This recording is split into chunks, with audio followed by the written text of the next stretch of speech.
This is Tall Tale TV, your podcast for sci-fi and fantasy short stories. A Fold in Time, written by Bryan Aiello, Part 1 of 2. Wind whistles through the cave. It tastes of the sea and makes Samuel Toddy think of fish. With the Mediterranean only 10 miles north, Sam can't help but look up from his work and face the fresh air. He can smell the water, and even though all he sees are the small dots of yellow light sparkling in the valley below, the freedom from the drudgery of this, his last night on the dig, fast approaches. After sunrise, he hopes to use his final day in Israel to enjoy the weather, do some real sightseeing, maybe take a swim in the sparkling blue waters. But one thing is for sure, no more digging in ancient dirt for the hope of finding something new. He doubts he will, though. Once out of the cave, he has much work to do. The work of cataloging and preparing his findings for the trip back home to Oxford. He has seen little of the area. In the transport van, back and forth from the cave to the hotel, he studies images of the dig. He doesn't want to miss anything. He doesn't want to destroy anything. So many institutions can't afford to put people where he is, and he refuses to waste a moment. Though, as he takes this small breather, it's not hard to imagine why the Middle Paleolithic man would be content here. The weather is near perfect year-round. The water is less than an easy 3-hour hike away, great for fishing, travel, and trade, with only wildlife, earthquakes, and squalls from the sea left as deadly elements to deal with on occasion. Tonight was calm, if not a bit intimidating, only because he had so much still he wished to accomplish before his time in the cave was up. He flips his wrist up to reflect the light from the Gilmore lamp and feels a tightening in his gut at the thought of only having 2 more hours. He bends back down and scrapes a bit more dirt, carefully, from the Neanderthal orbital bone. Samuel Toddy is a slight man, with small, round glasses and a wiry, blond beard. He wears a ski cap and works in the dank air of the furthest rear section of the Kabara cave labeled D12. Kabara is one of the most important archaeological spots in the world.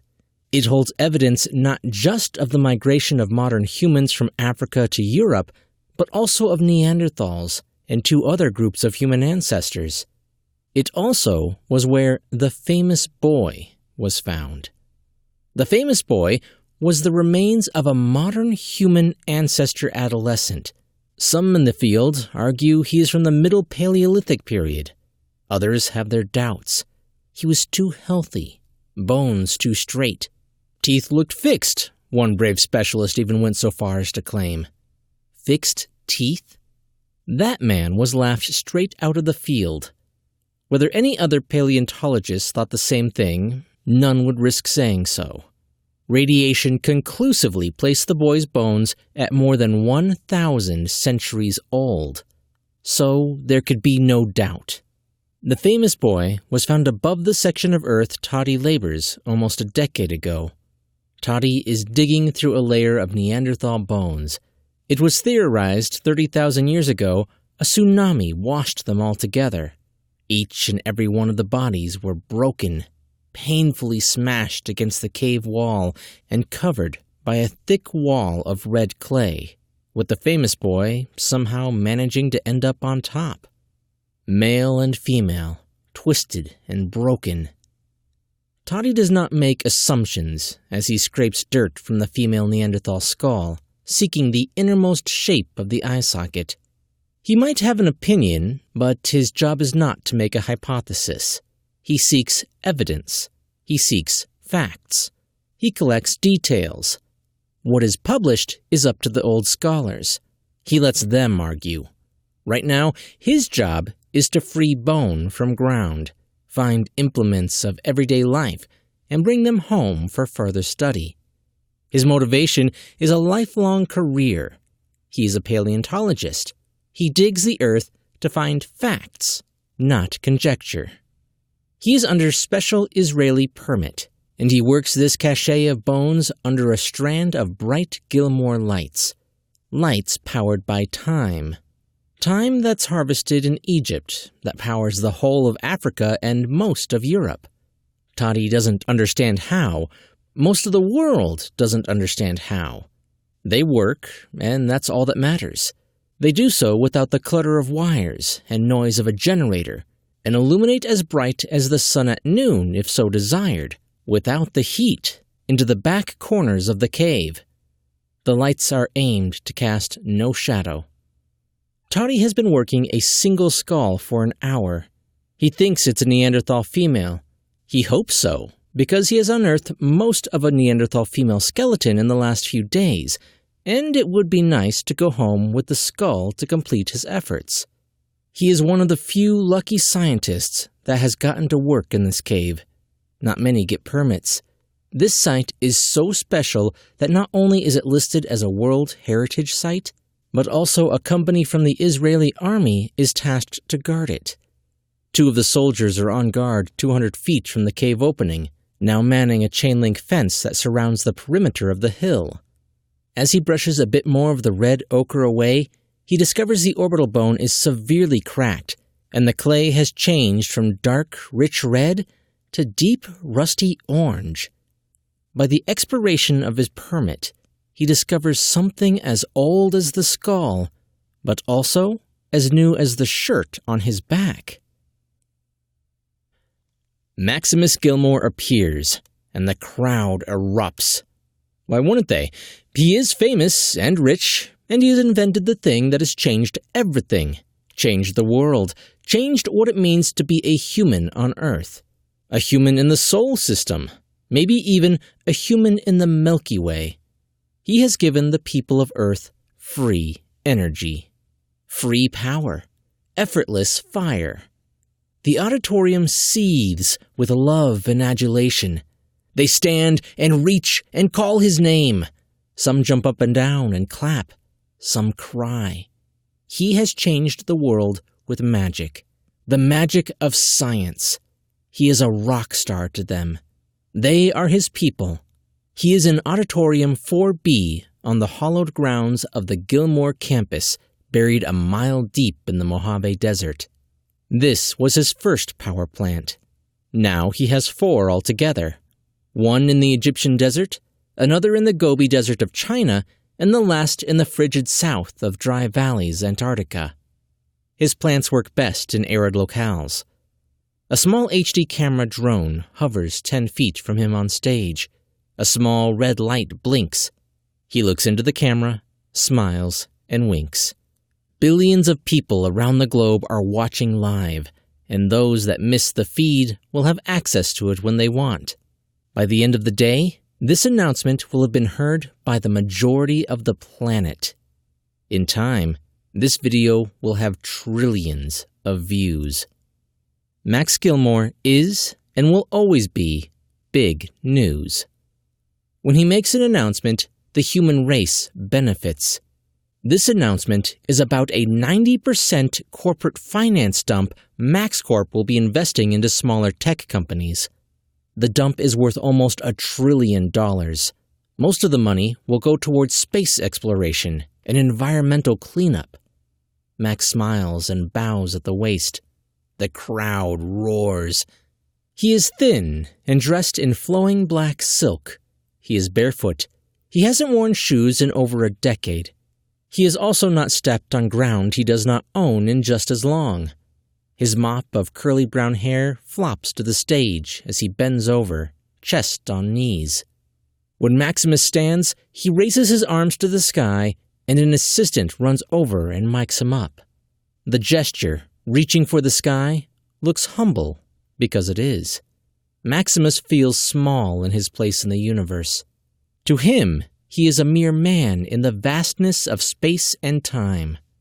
Closing his eyes, he thanks the universe for inspiration, for his soul, for the matter of his being. Maximus not only claims chaos built the human race, but also proved chaos can be placed in a controlled state and harnessed. He shakes his fist in celebration and screams, "Thank you!"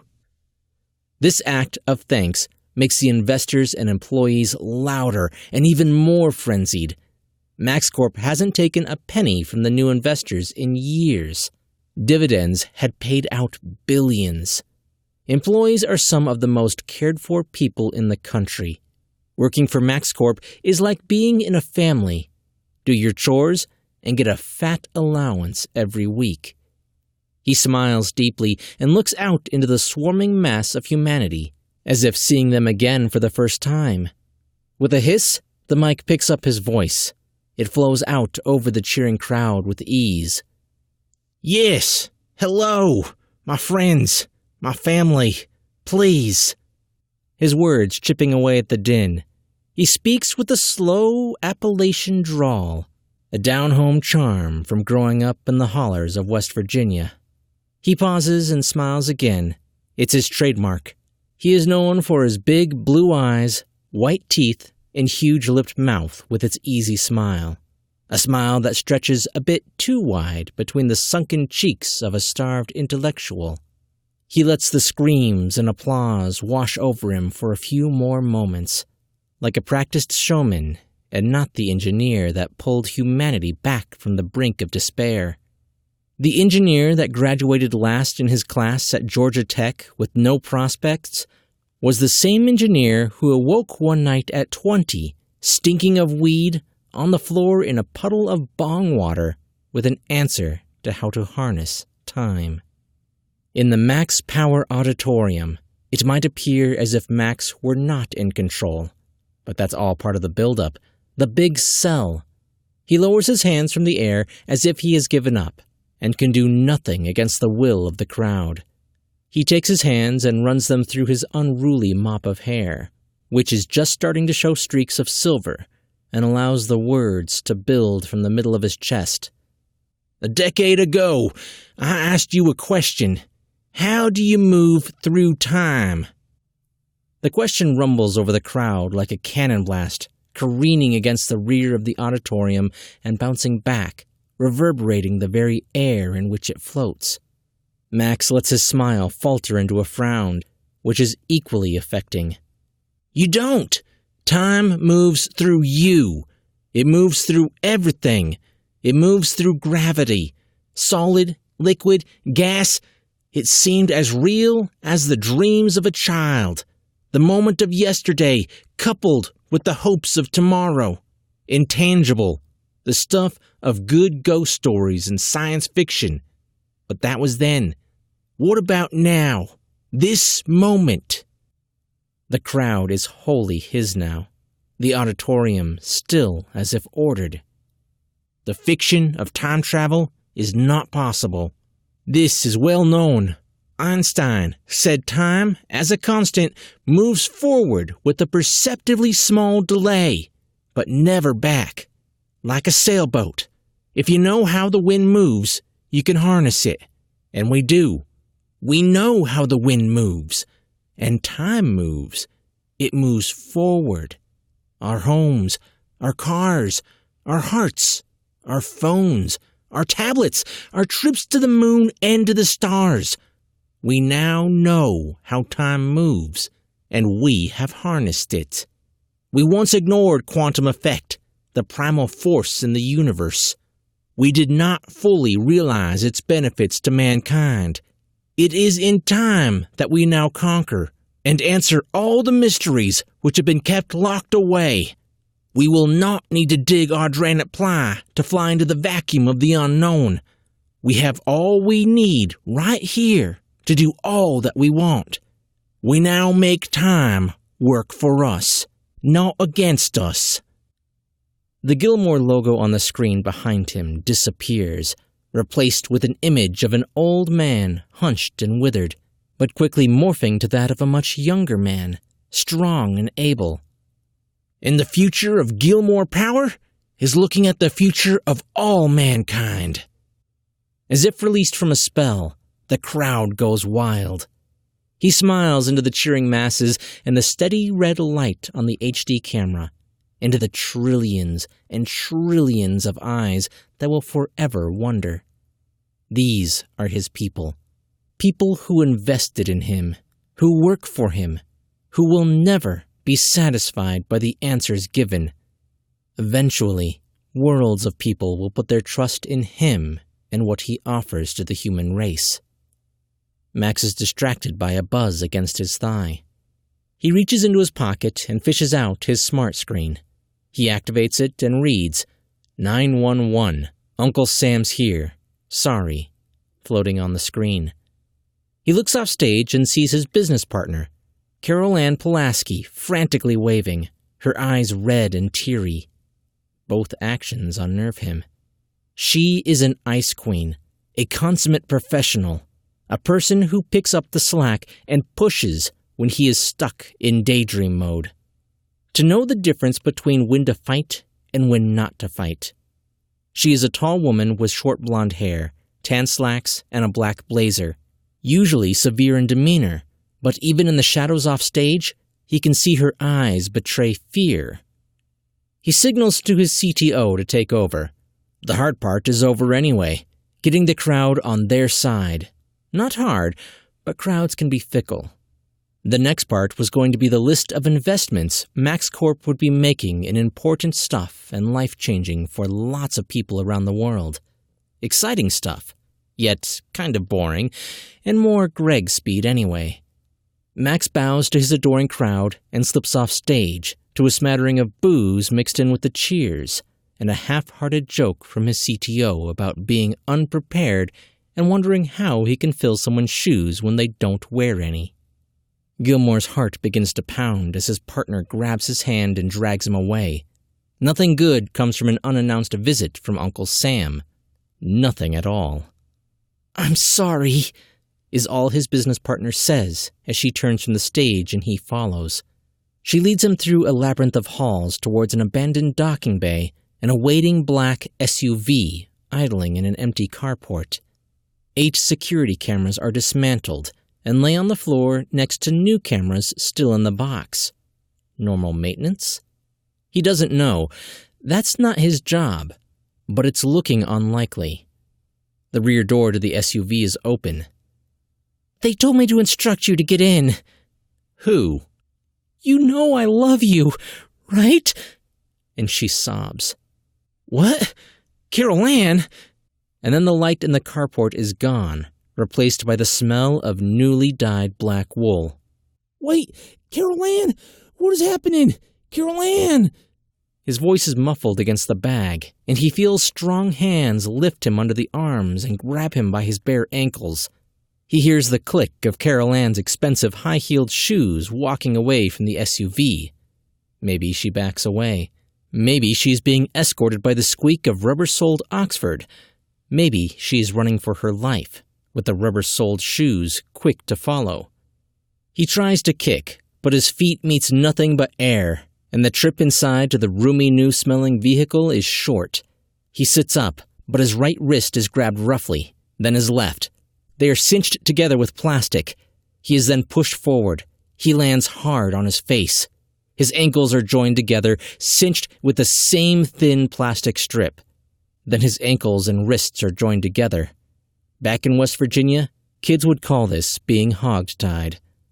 Just before the doors slammed, with the whoomph of insulated metals and plastics, he hears a single small-caliber pistol being fired into the fitful clicking of high-heeled shoes. Then silence. A powerful engine roars to life, and the SUV races off the power plant campus. He lays hogtied for what feels like days. He had done horrible things in his pants. He drifts in and out of fitful sleep. He dreams of Carol Ann saying she loves him in front of a crowd cheering. He dreams of waterfalls pouring ice-cold water into his mouth. He dreams of floating in blackness and a benevolent, beautiful creature stroking his face, saying, "It's okay, my darling. It is only temporary." Then he is pulled from the SUV and carried through a horrible-smelling building. It smelled like a dead end, a last stop, a refuge yard where nothing can be recycled. He is tossed roughly onto cold linoleum.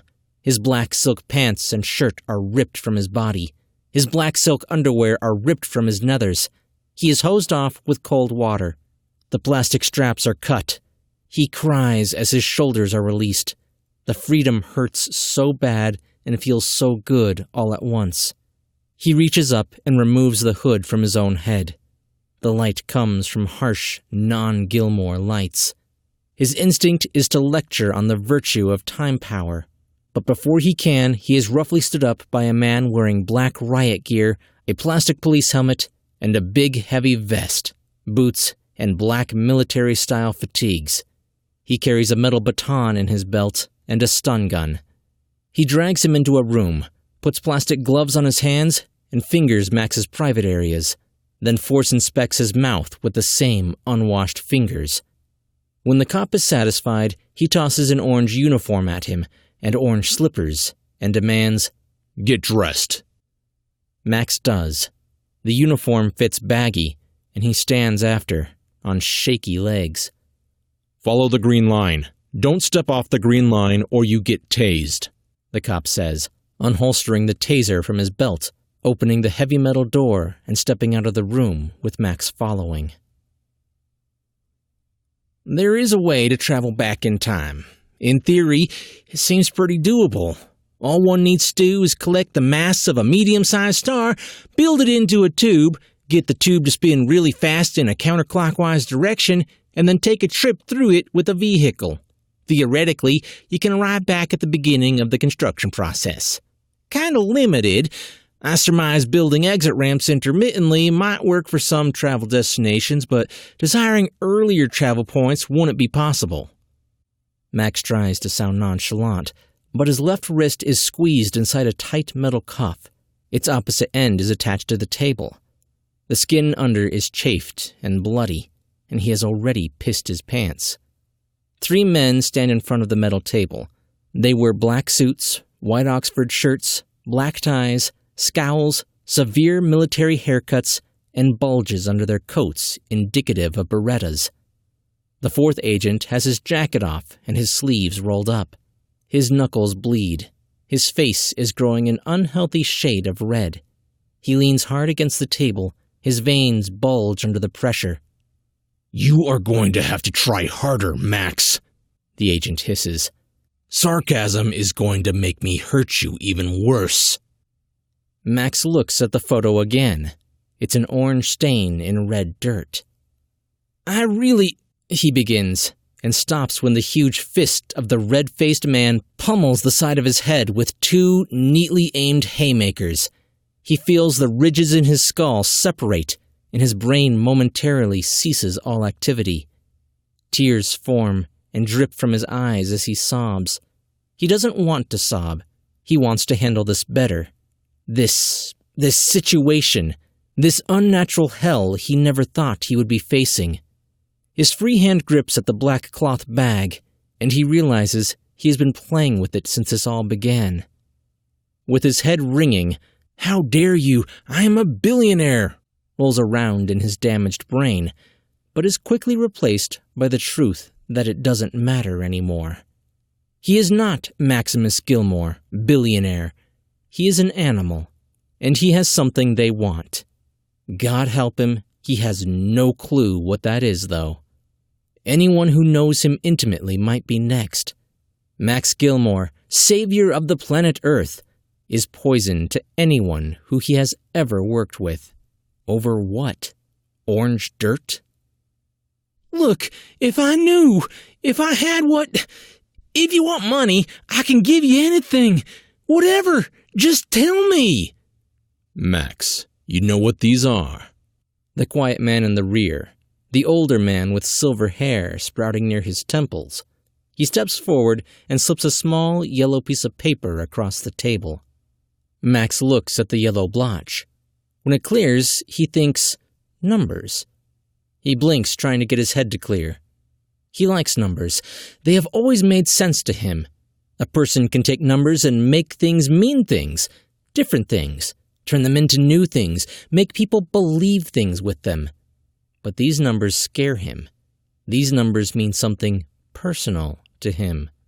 These numbers belong to something he owns, something he is not proud of, something he has locked away in a safe in his apartment in the Mojave power plant. Security told him it was better to have one and not need it than to need one and not have it. So he kept it locked up and practiced with it once a year. They know what those numbers belong to. He knows what they belong to. He loathes the thing they are stamped on. Cold, black metal, a rubber grip, and always smelling slightly of carbon cleanse. He drops the little, yellow slip of paper. It flutters to the table. He looks up and makes eye contact with the agent, who meets his eyes back with sympathy. He doesn't like the man. He has blue eyes. He doesn't like the man even though he has friendly blue eyes. He doesn't like the man with the friendly blue eyes who is just doing his job. That just makes it worse. It means they are both stuck. Max! The agent with bulging veins and black eyes, who is looking for an excuse, punches him again in the side of the head. This time, he takes a swing with his left and his right, contacting with both fists for a 1-2. Answer the agent's question. What do those numbers belong to? He can't answer right away. The voice hurts. The concussive force of the blows is more pain than he has ever felt in his entire life. He tastes blood in his mouth. He might have bit his tongue. There might be tooth particles floating around in the back of his throat.